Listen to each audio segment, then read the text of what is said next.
போட்டித் தேர்வு படிக்கும் மாணவர்கள் அனைவருக்கும் வணக்கம். டிஎன்பிஎஸ்சி குரூப் 2A மெயின்ஸுக்கு எல்லாம் தயாராகிட்டு இருப்பீங்க.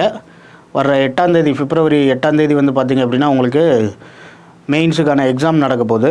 இதில் கட்டாய தமிழ் ஒரு இம்பார்ட்டண்டான பார்ட்டு. எல்லாம் வந்து மெயின் பார்ட்டுக்கு படிச்சுட்டு கட்டாய தமிழை ஈஸியாக நினச்சிட வேண்டாம். இந்த கட்டாய தமிழில் வந்து பார்த்திங்க அப்படின்னா நீங்கள் மினிமம் ஒரு 40 மார்க் எடுக்கணும். சரிங்களா? அதுக்கான ஈஸியான வழிமுறை என்னெல்லாம் இருக்குது, அதுக்குன்னு சுரேஷ் ஐஏஎஸ் அகாடமிலேருந்து ஒரு அசல் வினாத்தாள் தொகுப்பு ஒன்று வெளியிட்டிருக்காங்க. கொஸ்டின் பேங்க் மாதிரி ஒன்று வெளியிட்டிருக்காங்க. இதில் வந்து பார்த்திங்க அப்படின்னா கிட்டத்தட்ட ஒரு 7 கொஸ்டின்ஸ் இருக்கும். என்னெல்லாம் இருக்கும் அப்படின்னு பார்த்திங்க அப்படின்னா இதில் குரூப் 2A போன தடவை நடந்தது. அதுக்கு முன்னாடி டூரிஸ்ட் ஆஃபீஸர் கொஸ்டின், அப்புறம் டிஎன்பிசி குரூப் 1 கொஸ்டின் இருக்குது, assistant conservator of forest DEO, அப்புறம் குரூப் 1B சர்வீஸு, அப்புறம் லேட்டஸ்ட்டாக நடந்த குரூப் 1 சர்வீஸ். இதுக்கான கொஸ்டினை சால்வ் பண்ணி உங்களுக்கு சிம்பிளிஃபையாக எப்படியெல்லாம் நம்ம எழுதலாம் அப்படின்றது கொடுத்துருக்காங்க. ஆக்சுவலாக கட்டாய தமிழில் வந்து பார்த்திங்க அப்படின்னா எல்லாத்துக்குமே கண்டென்ட் தெரியும். அதை வந்து எப்படி ப்ரெசென்ட் பண்ணுறது, சரிங்களா, வே ஆஃப் ப்ரெசன்டேஷன், ஃபார்மெட் எப்படி இருக்கணும் அப்படின்றது தெரியாது நிறைய பேருக்கு. அதுக்கான புத்தகமாக தான் இது இருக்கும். ஒரு ஃபார்மெட் எப்படி இருக்கும் அப்படின்றது இந்த இண்டெக்ஸில் பார்த்திங்க அப்படின்னா அந்த 7 கொஸ்டினுக்கான கொடுத்துருக்காங்க.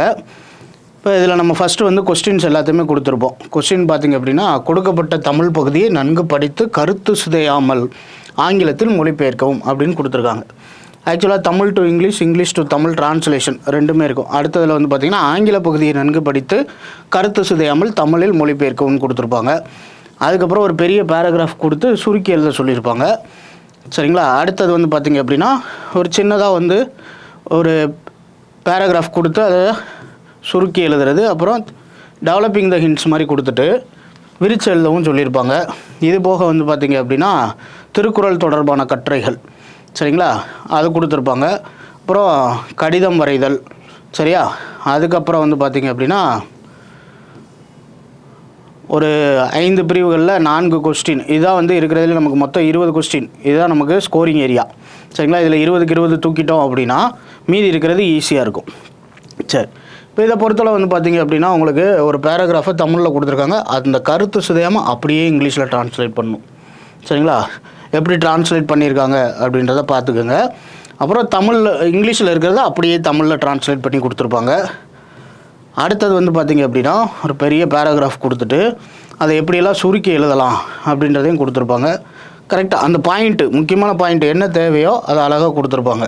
சரிங்களா? இது போக வந்து பார்த்திங்க அப்படின்னா பின்னாடி கடைசியாக ஒரு 20 மார்க்குக்கு சொன்னேன் பார்த்திங்களா, அதுக்கும் ஆன்சரோட உங்களுக்கு வந்து பார்த்திங்க அப்படின்னா கொஸ்டினை கொடுத்துருப்பாங்க.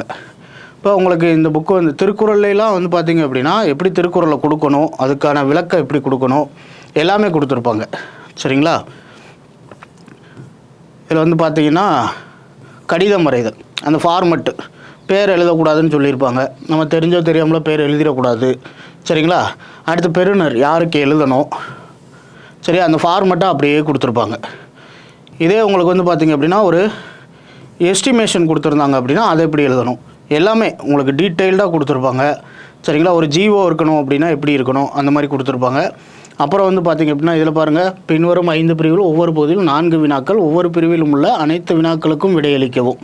சரிங்களா? ஒவ்வொரு பகுதிக்கும் 4 மதிப்பெண்கள் கொடுத்துருப்பாங்க. அப்போ 5 × 4 20 கொஸ்டின்ஸு, 20 மார்க் இதிலே அசால்ட்டாக நீங்கள் தூக்கிடலாம். மீதி இருக்கிற ஃபார்மெட்டை கரெக்டாக கொடுத்தாலே போதும், உங்களுக்கு 40 தாண்டிடும். அதுக்கு ஹெல்ப் பண்ணுற புக்கு தான் இந்த புக்கு. சரிங்களா? இப்போ இதில் 4க்கு 4 சொந்த வாக்கியத்தில் அமைச்சு எழுதணும். சரிங்களா? இப்போ இந்த 4மே வந்து பார்த்திங்க அப்படின்னா ஈஸியாக எழுதிடலாம். அடுத்தது வந்து பார்த்திங்க அப்படின்னா இணைச்சொற்களை வச்சு ஒரு தொடர் அமைக்கணும். அதே அழகாக கொடுத்துருப்பாங்க. அதை அண்டர்லைன் பண்ணி காமிச்சிருப்பாங்க. நீங்களும் அண்டர்லைன் பண்ணி காமிச்சிங்க அப்படின்னா தனியாக மார்க் அழகாக விழுந்துடும், துண்டாக விழுந்துடும். சரிங்களா? பிரித்து எழுதுக, எதிர்மறை வாக்கியமாக மாற்றி எழுதுக, பிழை நீக்கி எழுதுக, எல்லாமே உங்களுக்கு அந்த ஃபார்மெட்டாக அப்படியே கொடுத்துருப்பாங்க.